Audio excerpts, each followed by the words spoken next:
Welcome to another episode of the Money and Business Hero podcast. My name is Florian Fritz, and we're talking about the three pillars of financial success: money mindset, money management, and money making.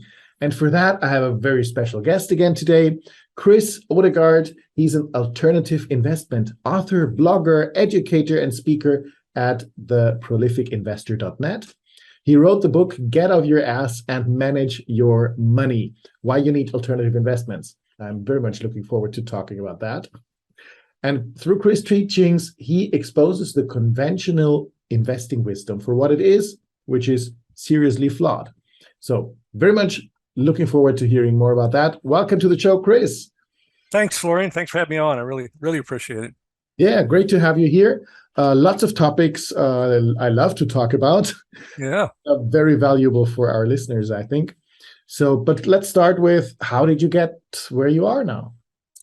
Well, like most people, and whether they're here in the United States where I am or in Austria where you are, most people are conventional investors, meaning they invest in the publicly traded stock markets through a retirement vehicle of whatever that's called in that particular country. So I was that conventional investor for a long, long time.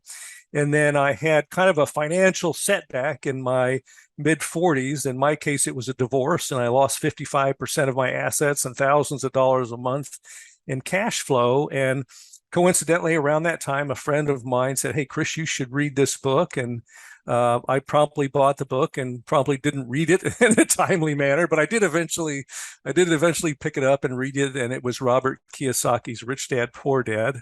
And that's the book that kind of changed my mind and to all the other ways of investing other than conventional investments, which we'll talk about, are far superior in many, many ways. And so after this, financial setback, I just started going down that direction pretty quickly. And 9 years later, I had made up that 55%, multiplied it many times over, quit my corporate job, and never have to work again if I don't want to. And that would have never happened had I just continued being that conventional investor. So that's the condensed story.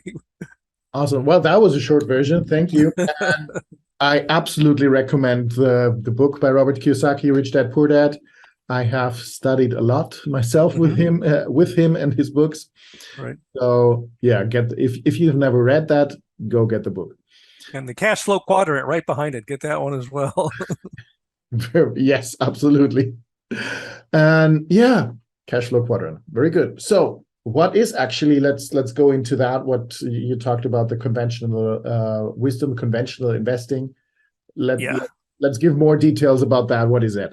Yeah, so the conventional wisdom is that throughout your working years, you're going to save and scrimp, and you're going to use your country's retirement plan, and you're going to build up this mountain of assets in the form of stocks, bonds, and mutual funds. And so you're going to have this mountain of non-cash producing assets, and then when it's time for you to quit work, you're going to have to basically cannibalize that mountain of assets or sell it off at little bits at a time, because it's a balance sheet, and we can't live off a balance sheet. We can only live off a cash flow. So you're going to have to sell bits and pieces of all these conventional investments that you own a little bit at a time to generate the cash flow to fund your lifestyle. And the hope and the prayer is that you don't sell off all of that stuff before while you're alive, and then you run out of money before you run out of life. So that's kind of the conventional wisdom. But let's talk about what conventional investments and alternative investments are. Mm-hmm. So it's really easy. Conventional investments are all those things that are publicly traded: stocks, bonds, mutual funds, exchange traded funds. Everything else is an alternative. That includes every class of real estate, private equity, notes, private lending, precious metals, commodities, cryptocurrency. So, basically you've got conventional investments which are just paper assets, right? What your money is represented by a piece of paper that represents ownership of something. When you have alternative assets, in a lot of cases, you have real assets, something you can touch. If you own a part of a self-storage unit or apartment building or single family rental, you've got something you can touch, and that thing doesn't go to zero like a paper asset could. If a company goes bankrupt, it may go up and down in value. Even if it burned to the ground, guess what you typically do with a hard asset? You can buy insurance to protect it. You can't buy insurance to protect your paper assets in the conventional way. So that's conventional versus alternatives, and the alternatives are just superior in just about every way that you could think about it. Okay, so alternative, yeah. Why is everyone doing this conventional investing and not the alternative investing if that's so safer and better? Yeah, it's kind of one of those. There was a businessman and a speaker called Jim Rohn, and Jim Rohn would say, he would call that the mysteries of the mind. It really is odd. But I think it's just the fact that at least here in the United States, this stuff is pushed to us all the time. Every advertisement you see is from one of the big brokerage houses, Charles Schwab or TD Ameritrade or Fidelity, and we're just bombarded with advertising. And if you get a job and they have one of these retirement plans, they will automatically enroll you in that, and you just go. And I might be the first person that somebody who has ever said, hey, these government-sponsored retirement plans really suck. They're awful. But that's what it's like when Galileo dared to say that the world was round. He was the first person who ever said that, and everybody thought he was crazy, right? And I think anyway, he might have even been jailed for that. But it's the same type of thing. You're kind of swimming upstream. It's really something that only a small percentage of the population does, and it's no secret, but you won't find out about it through your family and friends and your coworkers and consuming the normal media. You have to step out to podcasts like this and other books before you'll start to hear about this stuff. So that's the best reason I can figure out is why it is. And there's a lot of money in these investments, not for the investors, but for these brokerage companies and the people that facilitate their plans. It's very easy, automated money for them, and they make money whether the investor makes money or not, and they take absolutely no risk. That's actually the reason why I switched from being a financial advisor to teaching people how to take their finances in their own hand. Yeah. The client takes all the risk and the banker makes all the money. Exactly. Okay, and I guess people do it because it's easy, right? You can just tell your banker, I would like to invest this money, and he'll give you a fund, so you don't have to think. Yeah, it's easy. It takes almost no financial education, but typically in life, what you get out of life is in proportion to the effort that you expend. And so when you're going to take the easy path and use very little efforts to make investments, you're going to get very low returns, and your lifestyle in retirement is going to be pretty minimal. Now, there is an exception to that. If you're a really high income earner, you can overcome the high taxation and the low returns because you've got so much money to invest. But for the rest of us, the only money that a person has to invest is the money that exceeds their expenses. So if you make 10,000 pounds a month or $10,000 a month, and $10,000 a month is your expenses, you got nothing left over to invest. So it's only that extra money. And so anyway, there is the system does work for some people, but mostly it's for the really high earners. Okay. Now, how do I get into those alternative investments? What do I need to do? Well, there's a couple of things. Not to be self-serving, but I did write a book that you mentioned. I would recommend that as a starting point. And on the resources page of my website, I have all kinds of podcasts, books, and some of the investments that I've made. And in my blog, I write about a lot of these investments, how they performed. And then the one place that has now become my kind of one-stop recommendation that wasn't always here because I've only been around for a couple of years, is called leftfieldinvestors.com. And I'm just a paying member like everybody else. So I don't get anything out of this, but they're all about it's a base American baseball analogy. If you're kind of out in left field, you're kind of out there outside the normal, right? So this is left field investors, and they focus on making passive income, from alternative investments, and that is where I would go to start. How much money do you need to do that? Can anyone start with that, or do you need to be a high earner? Or Yeah, so the Left Field Investors is just an education platform, and there's lots of stuff that's available for free.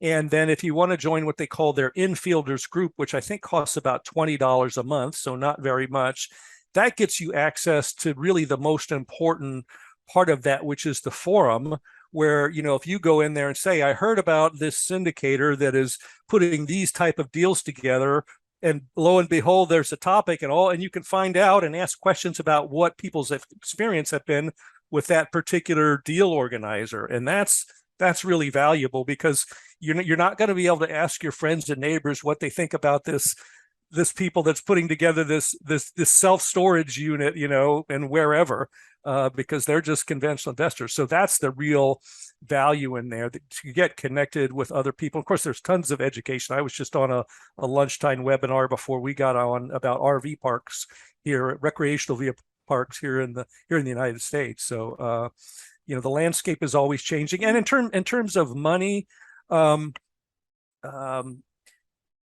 would say that the sometimes the minimums are pretty high. But typically somebody with 25 or 50,000 US dollars can get into these deals. And the other thing that Left Field Investors does is they're teamed up with another company that helps you form what's called a tribe. So you would fall, let's say you and four other friends each only had $10,000, where you could form a company to come up and invest with that company as the 50,000 or 100,000 or whatever. So there are ways to get there, and a lot of that stuff you can find help at this site. Okay, great, thank you. We'll add the link to that as well, together with your link to your website and your resources page. Now, what did you start with actually? Which type of alternative investment? You said there's lots of them. What did you start with? Well, I started off with in the US, what we call a duplex, which is 2 units in one building side by side. And my daughter was in college at the time, and it was the end of her first year in college. And I knew this was going to happen. She lived in the dormitory, and she said, Dad, I want to move off campus for my next year. And I was like, well, that means I'm going to be paying somebody else's mortgage in the form of the rent, right? And I said, I'm not going to pay somebody else's mortgage for 3 years up there. So she and I together bought this duplex, and it was 2 rooms on one side and 2 rooms on the other side. And she rented one of the 2 rooms on her side and rented the other half completely. And that's where she lived for the next 3 years in college. And we probably owned that for, I don't know, maybe 5 years or so after she graduated. And it was I was living about 100 miles away. So she was doing some of the on-site kind of property management stuff, and I was doing some things remotely. So she got an education at the same time. And in the US at that time, President Obama had a first-time home buyer tax credit. And it certainly wasn't my first home, but since she was on the deed, it was her first home. We got it was a $12,000 or $15,000 check from the government for this being her first time home purchase. So that was my first alternative. And then there were other single family rentals and small multi-families. And then I kind of moved in. Now primarily what I do is apartment buildings, and I don't do them myself. I invest with other people, and as a group we kind of invest in these things. That makes it how else are you going to invest in a 400 unit $60 million apartment building, right? So, by having 30 million yourself. I don't know. Yeah, right. So that doesn't work for most of us anyway. Okay, so you would recommend to start with real estate? Well, it's it's kind of that's kind of why I wrote the book, is because it's unlike you would know this as a conventional financial planner or advisor. You could say, oh, you could put your money in this target retirement fund and just let it sit there. Well, in the alternative world, there are so many choices, and you really have to figure out what's right for you, what matches your skill set and your risk tolerance, and how much time that you want to be involved with this, or do you want to be completely hands off. So a lot, in the US, a lot of people become accidental landlords where, a husband and wife might buy their first house, and then they have their first kid or two, and all of a sudden the house isn't big enough anymore.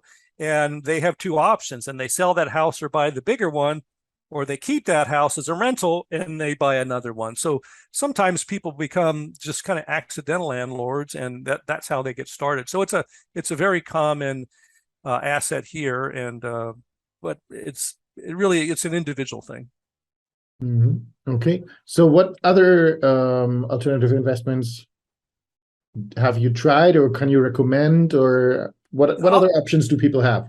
Yeah, well, I've invested in notes, and those are just promissory notes. So when someone buys a house, somebody owns that mortgage, and as the home owner or borrower, that note or mortgage is a liability to you, but it's an asset to the bank.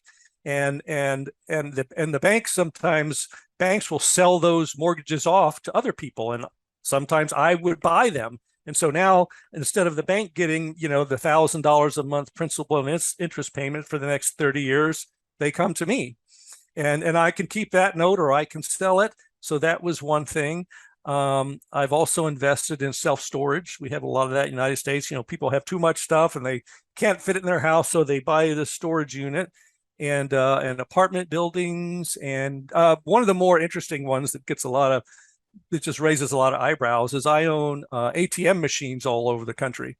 And I make my fees from, the transaction, the fees that are charged when somebody goes in and gets a cash withdrawal from their credit card or their debit card or whatever. And those are really good cash flowing investments. And everything I do now is kind of hands off.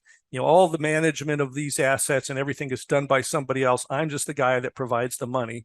And so I really, that's my focus in life these days, is how can I make the most amount of money with the least amount of effort on my part? So I love the ATM business idea. I'm pretty sure that's regulated here, and you have to be a bank to do that.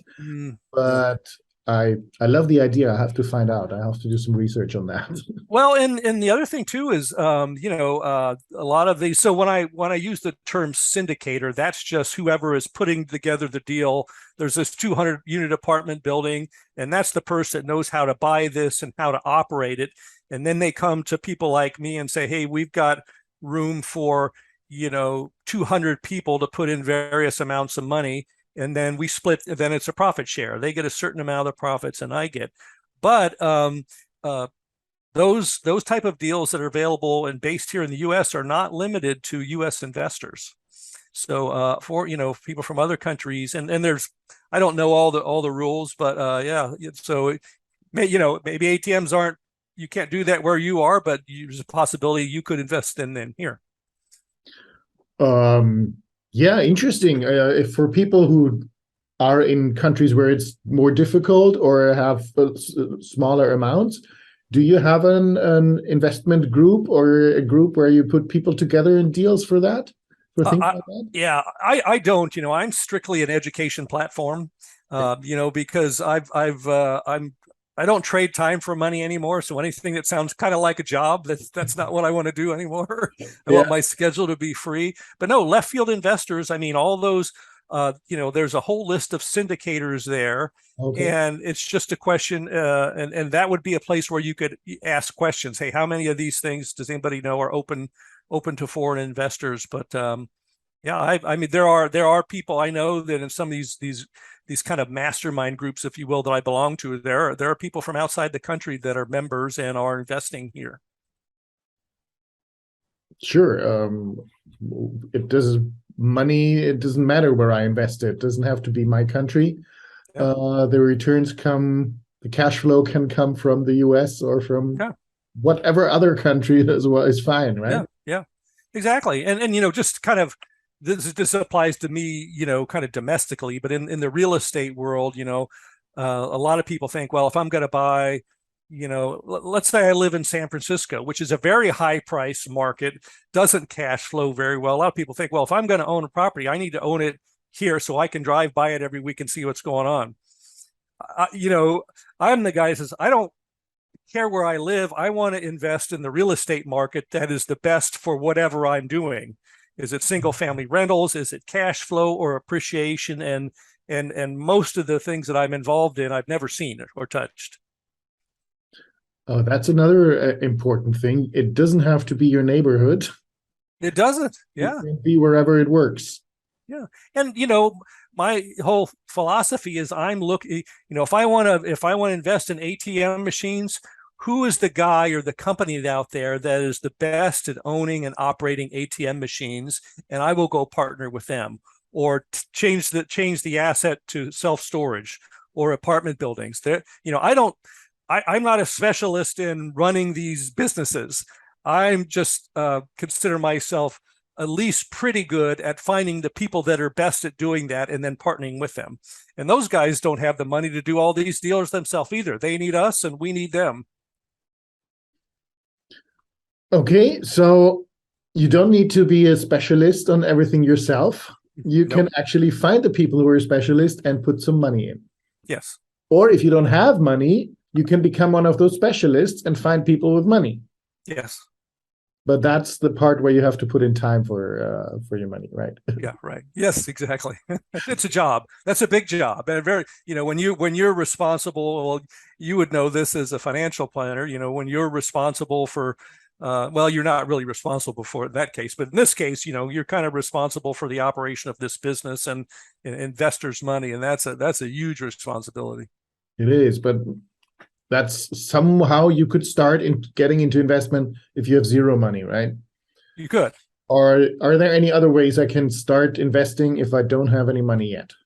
Or very little, just a couple hundred or maybe 1,000 or something. Yeah, I know there are different kind of platforms here in the US, but I just don't know that much about them. For in the U.S. stock market, we have something called REITs, a real estate investment trust. Mm-hmm. But when you own a share of a REIT, all you do is own a share of a company that owns real estate. That's a paper asset again. It's a paper asset. It would be like owning shares of Coca-Cola. You just own the company you own a share of the company that happens to do that. So you're really not invested directly in the real estate. You're not going to get the big returns, and you're not going to get the tax benefits passed along to you that if you did it through a syndication like I did, or if you went and bought a single family rental yourself. Okay, great. So how long did it take you from buying that first duplex to saying, okay, I'm financially free and I can buy I don't know, big apartment houses now, and or not if I don't. 9 years. Took me 9 years. Oh yeah, you said. Yeah, so I went from the divorce, and then 9 years later, I had made that up and said goodbye to the corporation, and now my time is my own, and I love to do stuff like this. Awesome, sounds great. Let's get back to your book. Get off your ass and manage your money. Yep, there's the beautiful cover right there.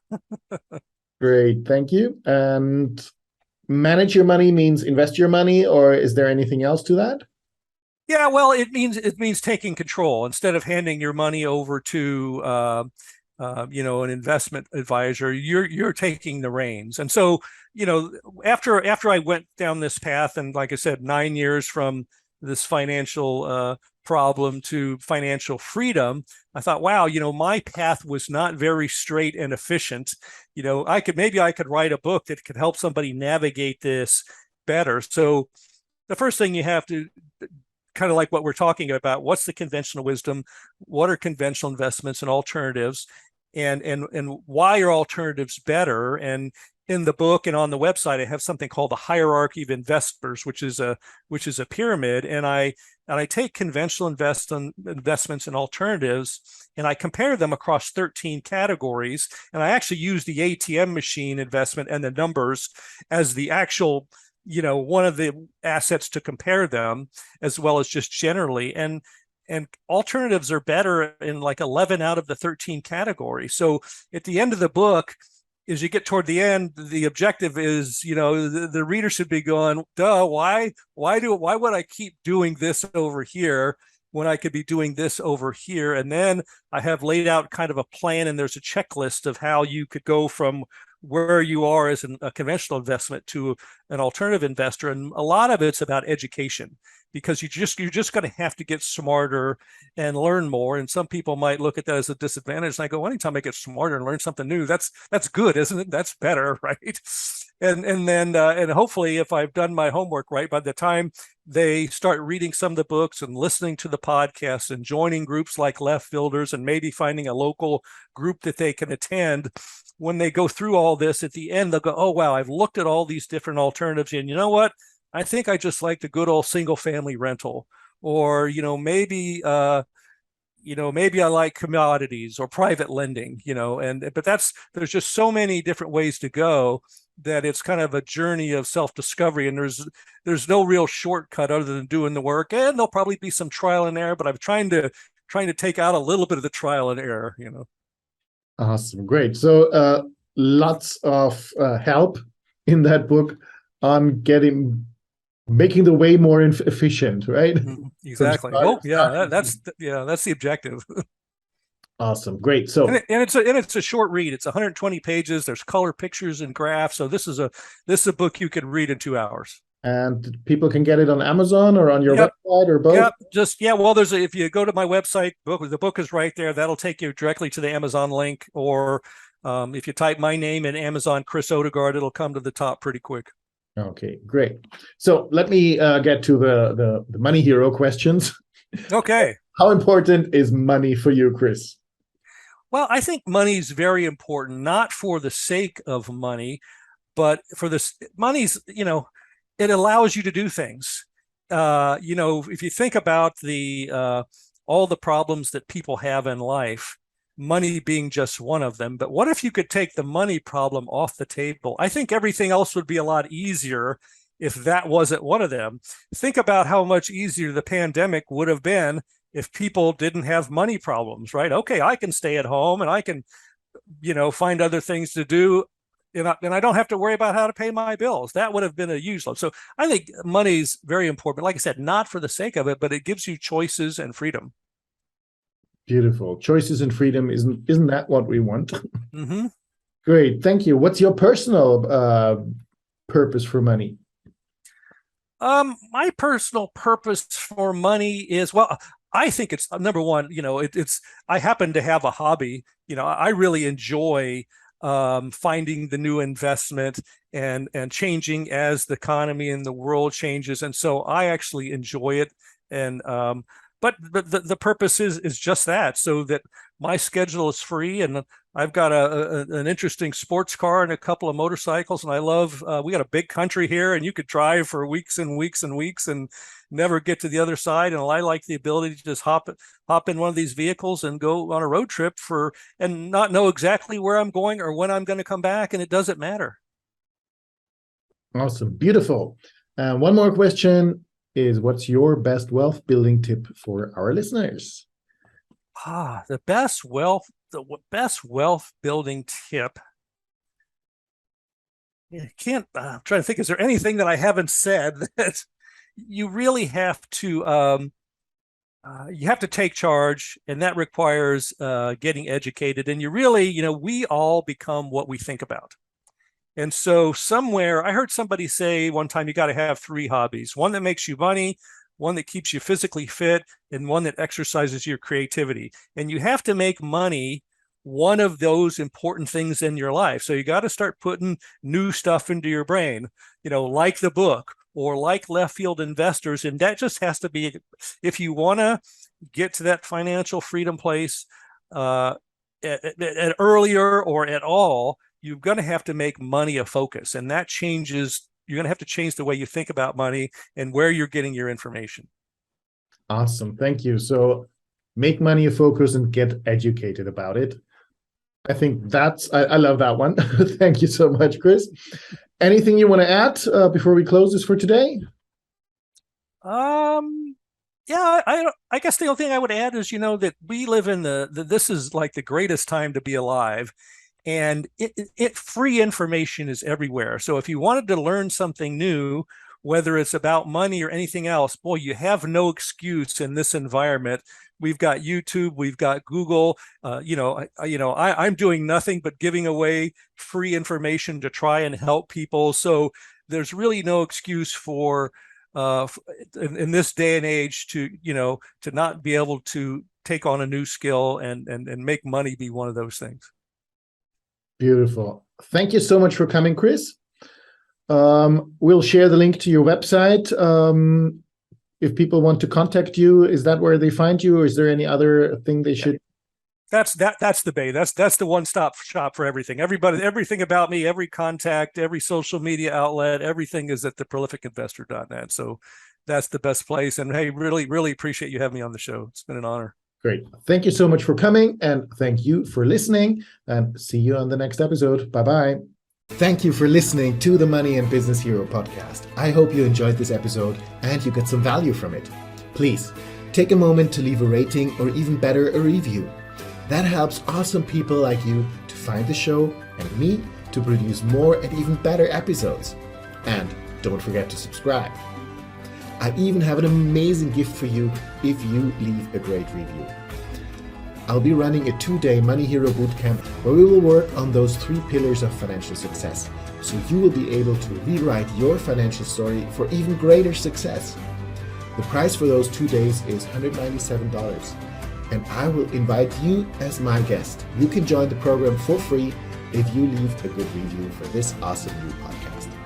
Thank you, and I hope to see you on that Money Hero Bootcamp. See or hear you soon. Have an amazing day.